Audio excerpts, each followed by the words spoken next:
আসসালামু আলাইকুম রহমতুল্লাহ বারাকাতুহু ক্লাস 3 পেজ না 46 অনুসরণী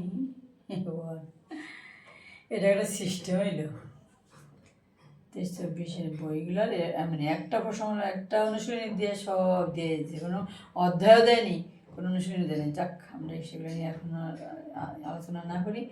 একটি আনারসের দাম 20 টাকা। তারা যদি ছোটো মানুষ যেহেতু তোমাদের জিজ্ঞেস বলছে যে একটি আনারসের দাম 20 টাকা, যদি তুমি 4টি কিনো তাহলে কত টাকা লাগবে? ছোটো মানুষ হলে তো বুঝতে পারছি যে একটি কিনতে 20 টাকা লাগবে, 4টি কিনতে আর বেশি লাগবে। আমরা কী লিখবো?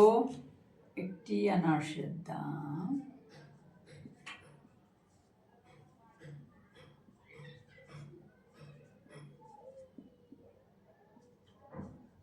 দাম 20 টাকা।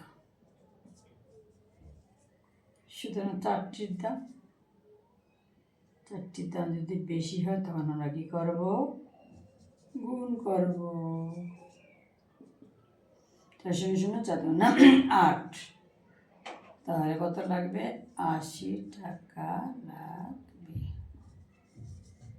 উত্তর 80। এখানে বলছে 30 গুণ 5 কীভাবে হিসাব করবে? 30 যেহেতু 3 10 30, তাহলে আমরা দেখি 3টা 10 যদি আমরা সাজাই, এটা তো আমাদের সৃজনশীল আর কি।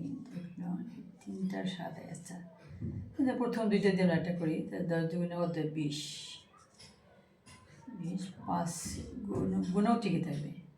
5 0 5 দুগুণে 10, 5 0 0, হ্যাঁ, তাহলে 100। আর 8টা 10 হয়ে গেছে। 8টা 10 যদি আমরা করি 5 দিয়ে, তাহলে হবে 5 75, সেটা হবে 2 সংখ্যা। তাহলে 2 সংখ্যা আমরা সামনে লিখতে হবে, যোগ করব 0 5 1। এখন আমরা দেখি আমাদের হয়েছে কি না। 30 গুণ 5, 5 0 0, 3 5 15। তো তোমাদেরকে শেখানোর জন্য তোমাদের তো সৃজনশীলের মতো তোমরা যেমনি নিজেরা বুঝতে পারো, এই জন্য বলছে কীভাবে তুমি হিসাব করো। তুমি হিসাব করো এভাবে, ছোটো ছোটো করে করো, তুমি ছোটো মানুষ তাই। ভালো থেকো, আল্লাহ হাফিজ।